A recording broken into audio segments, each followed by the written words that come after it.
too late, she's gone. It's too late, my baby's gone.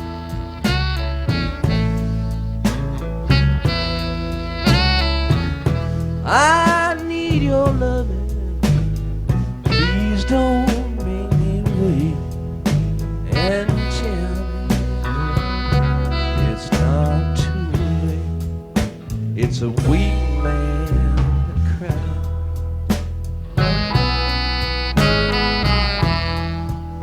So I guess I'd better dry my eyes.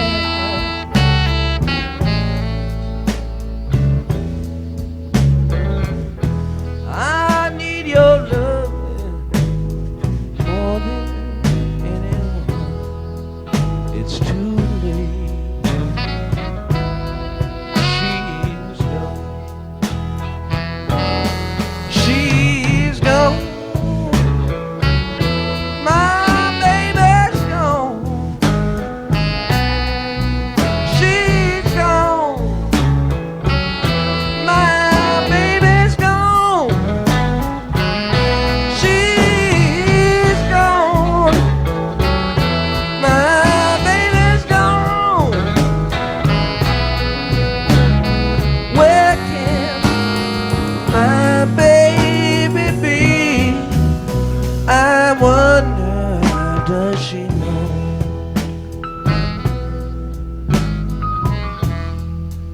When she left me, Lord, it hurt me so.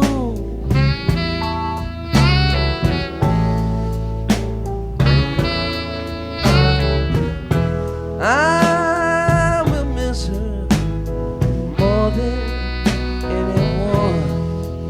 It's too late, she's gone.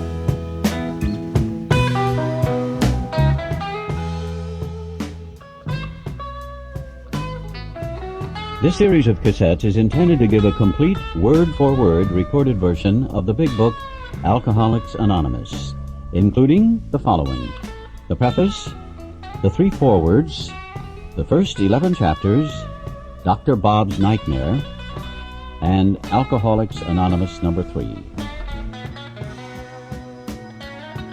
Preface. This is the 3rd edition of the book, Alcoholics Anonymous. The first edition appeared in April 1939, and in the following 16 years, more than 300,000 copies went into circulation. The second edition, published in 1955, reached a total of more than 1,150,000 copies. Because this book has become the basic text for our society and has helped such large numbers of alcoholic men and women to recovery, there exists a sentiment against any radical changes being made in it. Therefore, the first portion of this volume, describing the AA recovery program, has been left untouched in the course of revisions made for both the second and the third editions. The section called The Doctor's Opinion has been kept intact, just as it was originally written in 1939 by the late Dr. William D. Silkworth, our society's great medical benefactor. The second edition added the appendices, the 12 traditions, and the directions for getting in touch with AA. But the chief change was in the section of personal stories, which was expanded to reflect the fellowship's growth. Bill's story, Dr. Bob's Nightmare, and 6 other personal histories from the first edition were retained. 30 new stories were added, and the story section was divided into 3 parts. In this third edition, Part 1, Pioneers of AA, stands unchanged. 9 of the stories in Part 2, They Stopped in Time, are carried over from the second edition. 8 new stories have been added. In Part 3, They Lost Nearly All, 8 stories have been retained, 5 are new. All changes made over the years in the Big Book, AA members' fond nickname to this volume, have had the same purpose: to represent the current membership of Alcoholics Anonymous more accurately, and thereby to reach more alcoholics. If you have a drinking problem, we hope that you may pause in reading one of the 44 personal stories and think, yes, that happened to me. Or more important, yes, I've felt like that. Or most important, Yes, I believe this program can work for me, too. Forward to first edition. This is the forward as it appeared in the first printing of the first edition in 1939. We of Alcoholics Anonymous are more than 100 men and women who have recovered from a seemingly hopeless state of mind and body. To show other alcoholics precisely how we have recovered is the main purpose of this book. For them, we hope these pages will prove so convincing that no further authentication will be necessary. We think this account of our experiences will help everyone to better understand the alcoholic. Many do not comprehend that the alcoholic is a very sick person. And besides, we are sure that our way of living has its advantages for all. It is important that we remain anonymous, because we are too few at present to handle the overwhelming number of personal appeals which may result from this publication. Being mostly business or professional folk, we could not well carry on our occupations in such an event. We would like it understood that our alcoholic work is an avocation. When writing or speaking publicly about alcoholism, we urge each of our fellowship to omit his personal name, designating himself instead as a member of Alcoholics Anonymous. Very earnestly, we ask the press also to observe this request, or otherwise we shall be greatly handicapped. We are not an organization in the conventional sense of the word.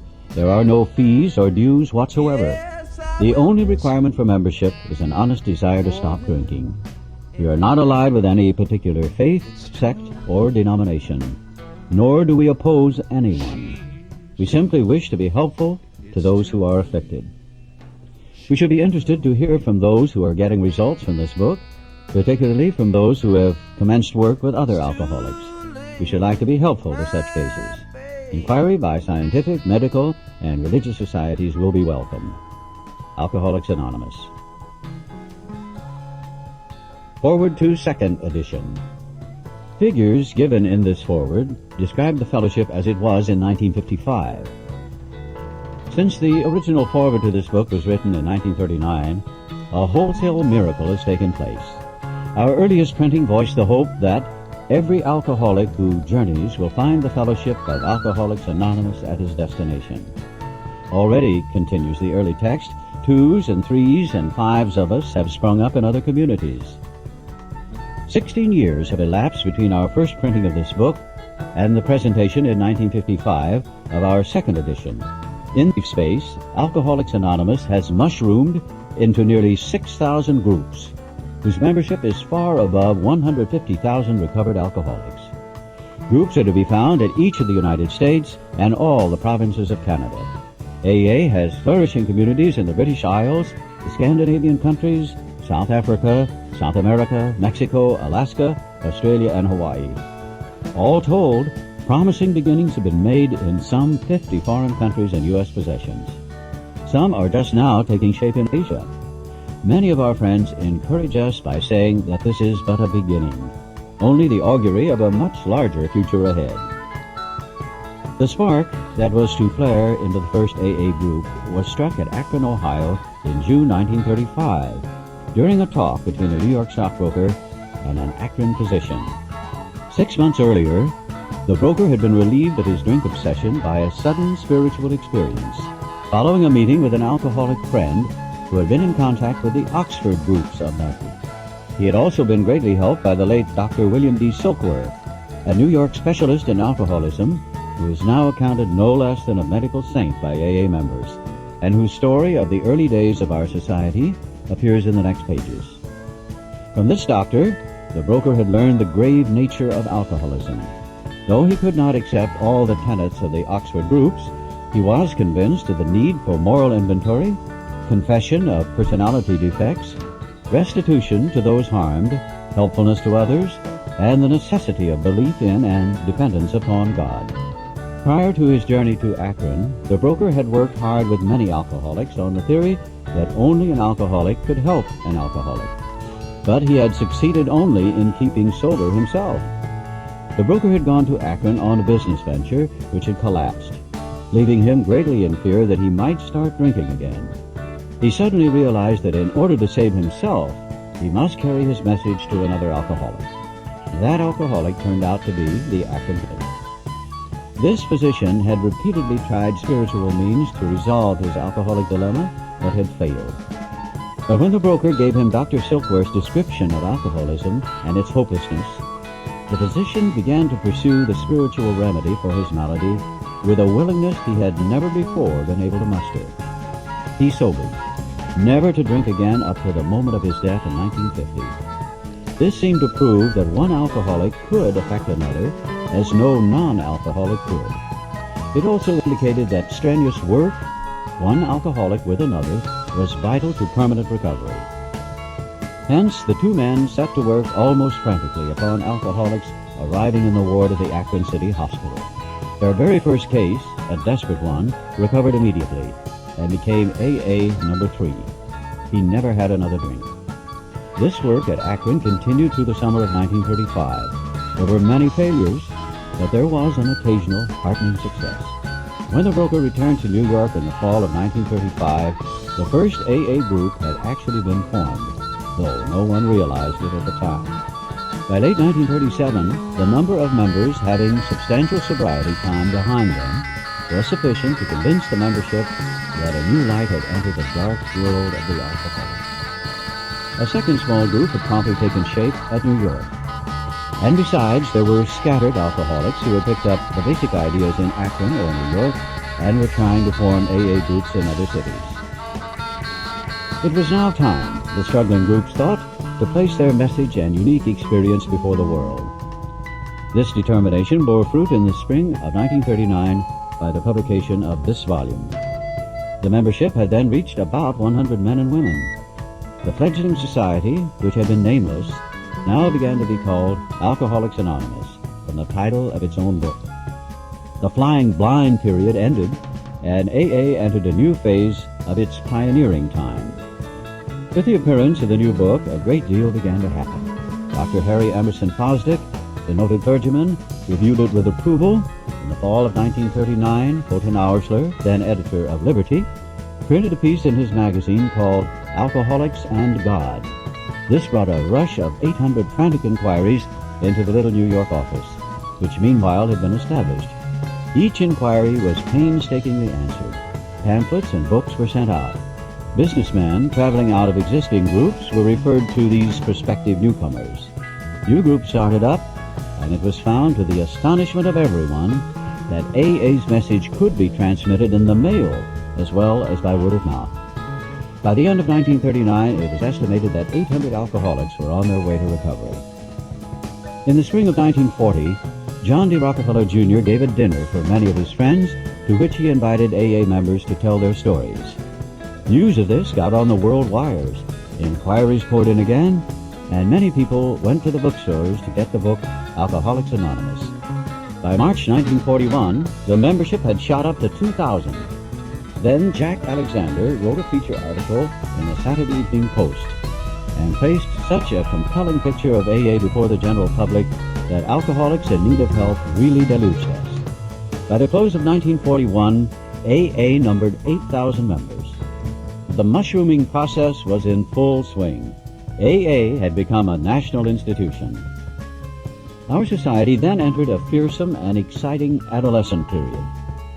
The test that it faced was, could these large numbers of erstwhile erratic alcoholics successfully meet and work together? Would there be quarrels over membership, leadership, and money? Would there be strivings for power and prestige? Would there be schisms which would split AA apart?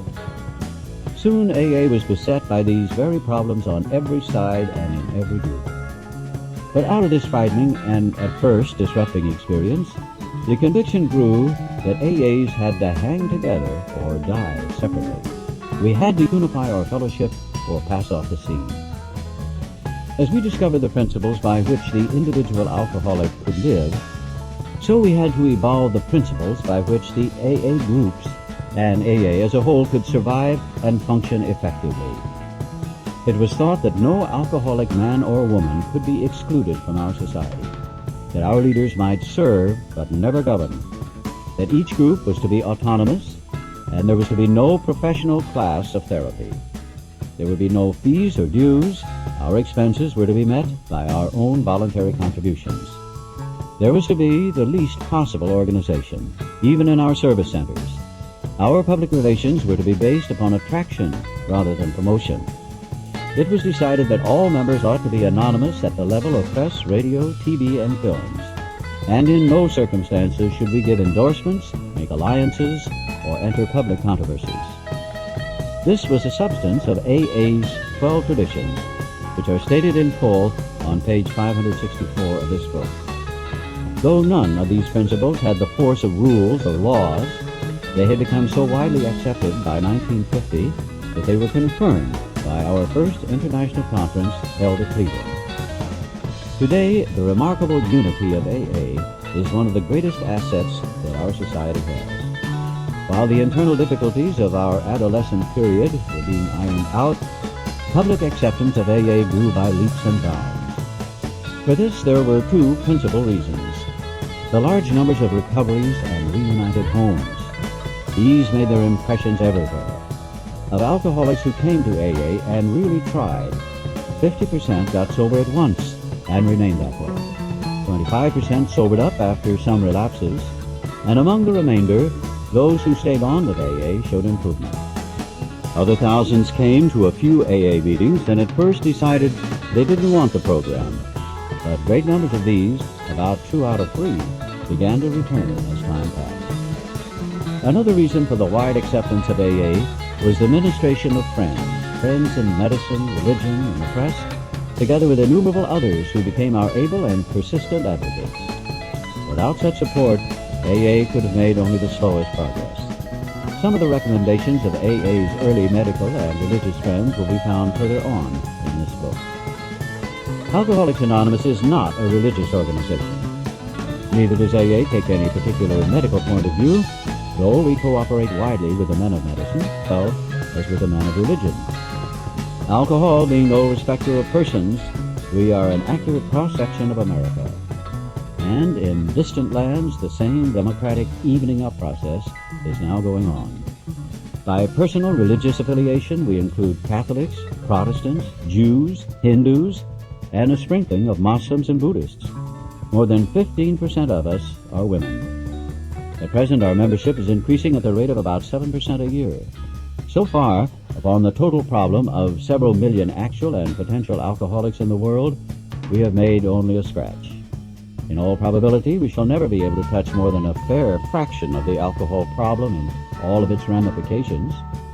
Upon therapy for the alcoholic himself, we surely have no monopoly. Yet it is our great hope that all those who have as yet found no answer may begin to find one in the pages of this book, and will presently join us on the high road to a new freedom. Forward to third edition.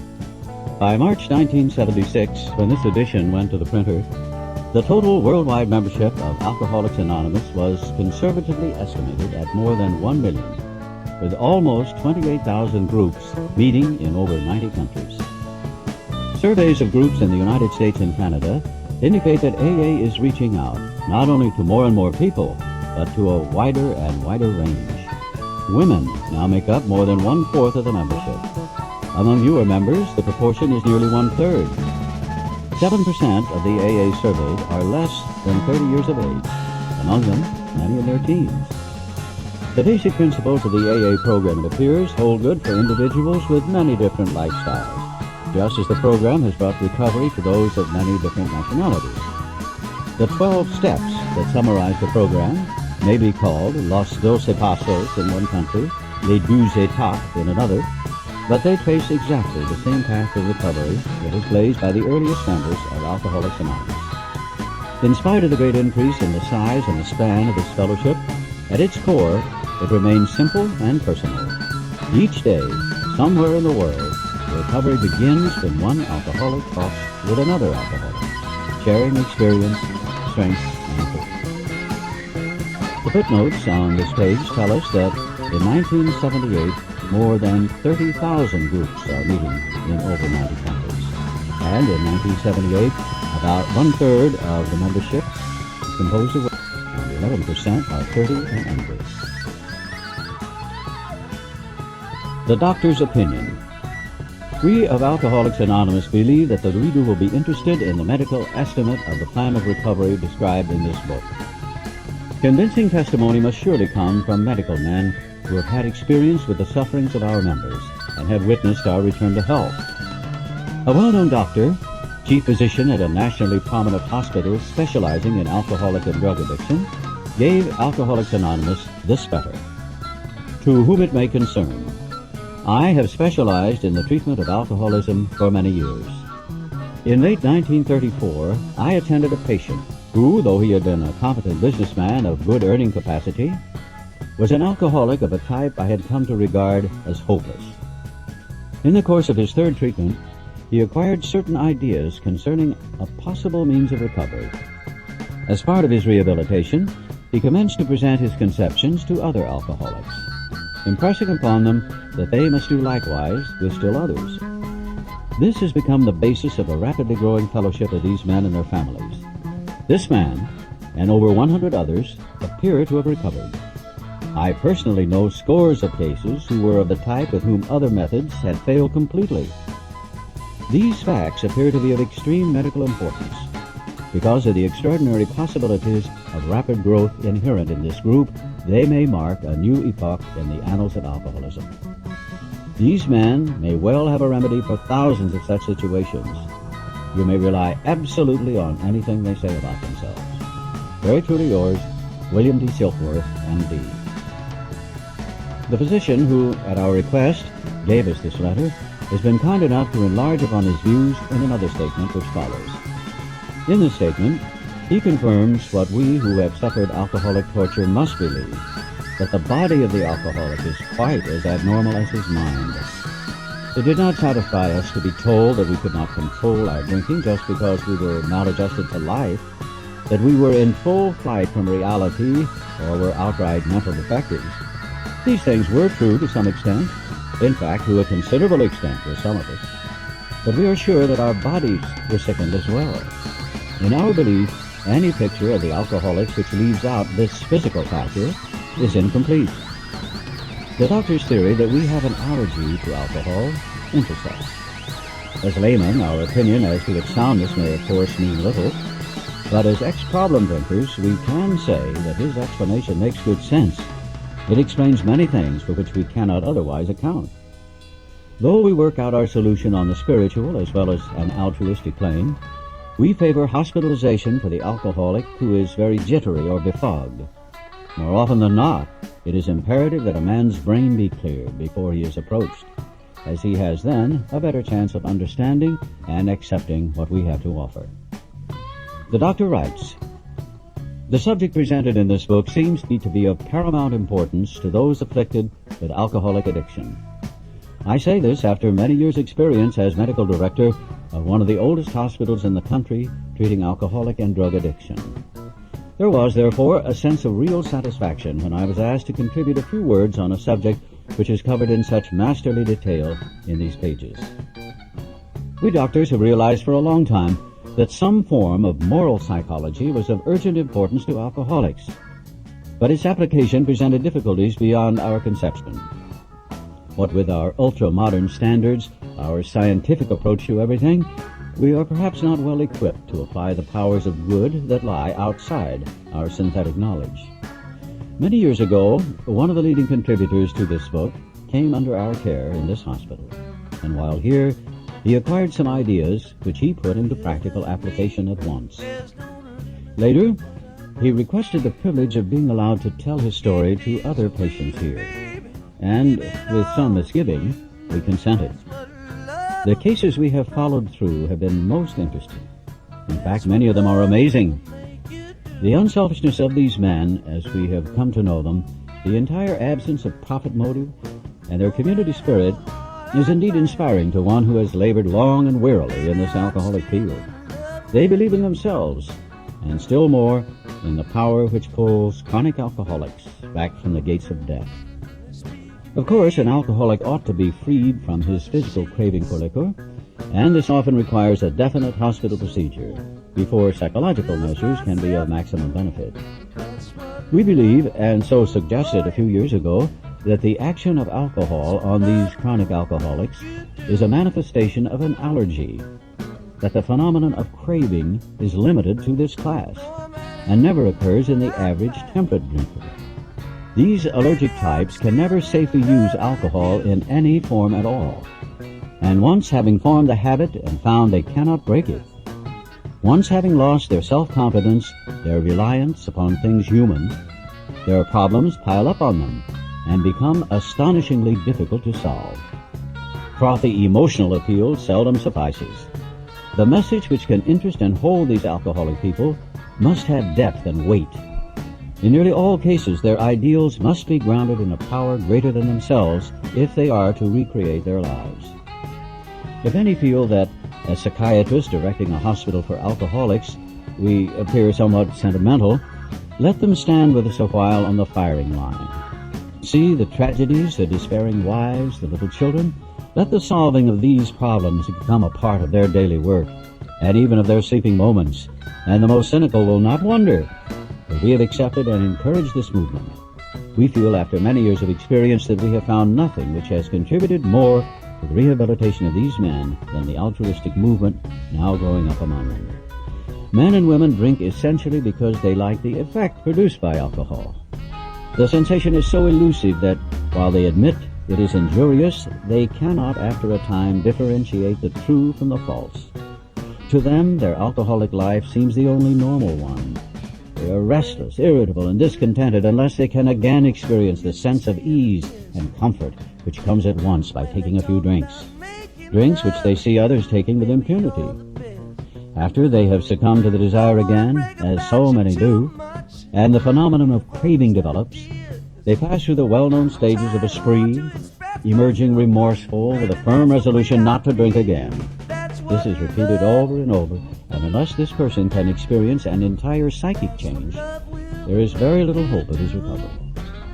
On the other hand, and strange as this may seem to those who do not understand, once a psychic change has occurred, the very same person who seemed doomed, who had so many problems he despaired of ever solving them, suddenly finds himself easily able to control his desire for alcohol, the only effort necessary being that required to follow a few simple rules. Men have cried out to me in sincere and despairing appeal, "Doctor, I cannot go on like this. I have everything to live for. I must stop. But I cannot. You must help me." Faced with this problem, if the doctor is honest with himself, he must sometimes feel his own inadequacy. Although he gives all that is in him, it often is not enough. One feels that something more than human power is needed to produce the essential psychic change. Though the aggregate of recoveries resulting from psychic effort is considerable, we physicians must admit we have made little impression upon the problem as a whole. Many types do not respond to the ordinary psychological approach. I do not hold with those who believe that alcoholism is entirely a problem of mental control.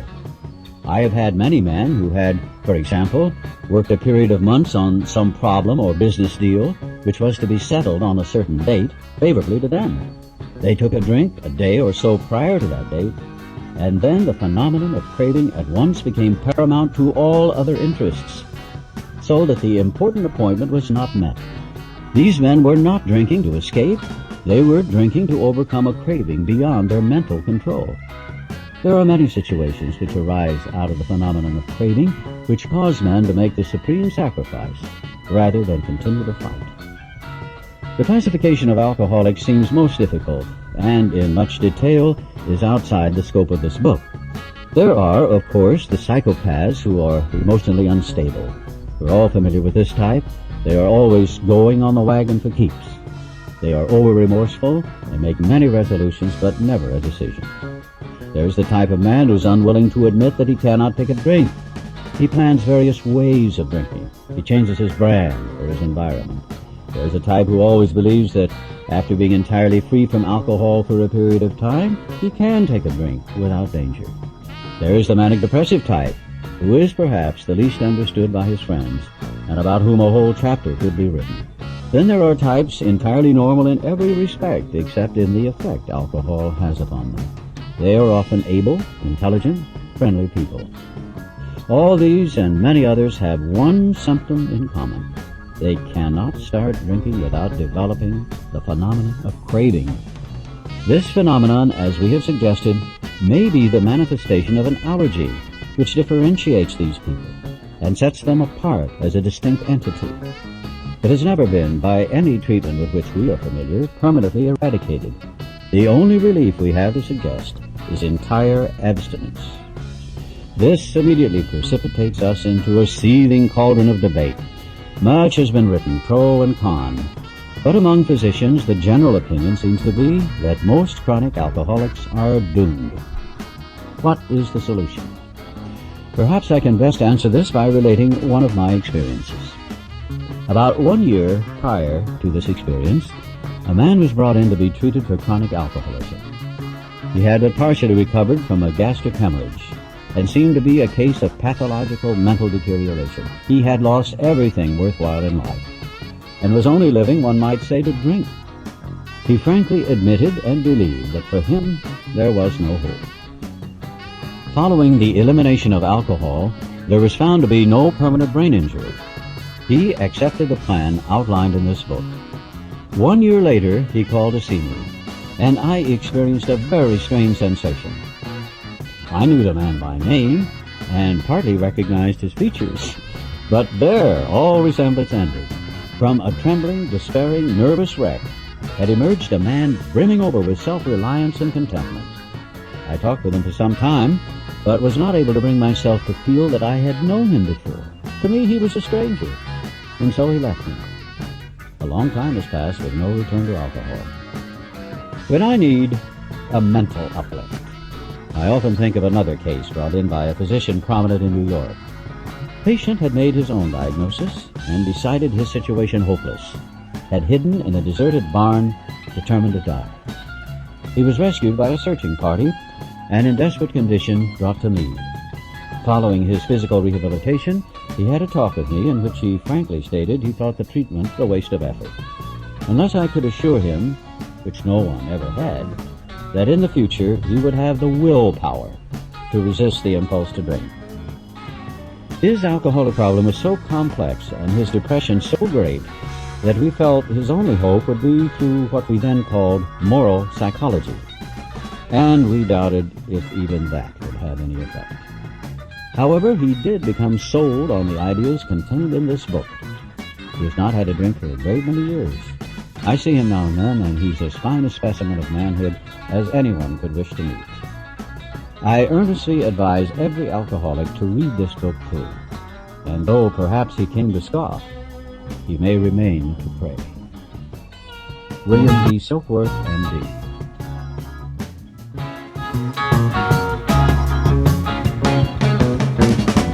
When I hear your name, I start to shake inside. When I hear you stroll, I lose my self-control. That's what love will do for you. That's what love will make you do.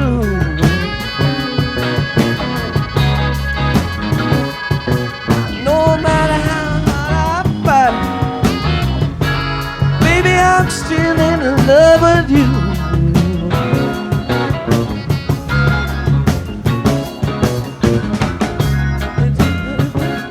There's no limit to what I do. I work 8 days a week, baby, and give it all to you. That's what love will do for you. That's what love will make you do.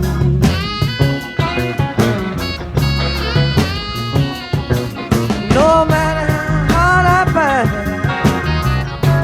baby, I'm still in love with you.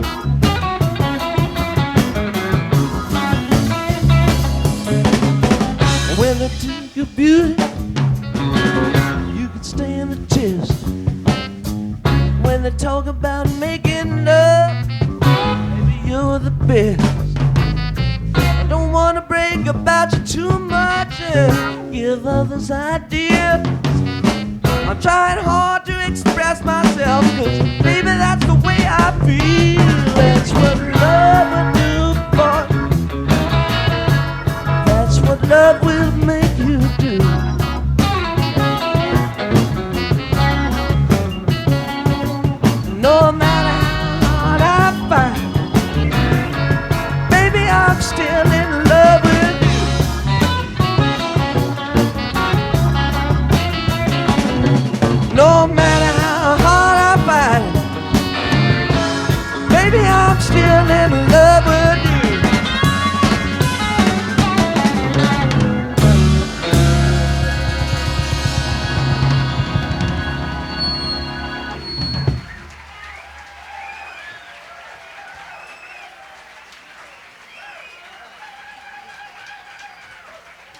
Thank you.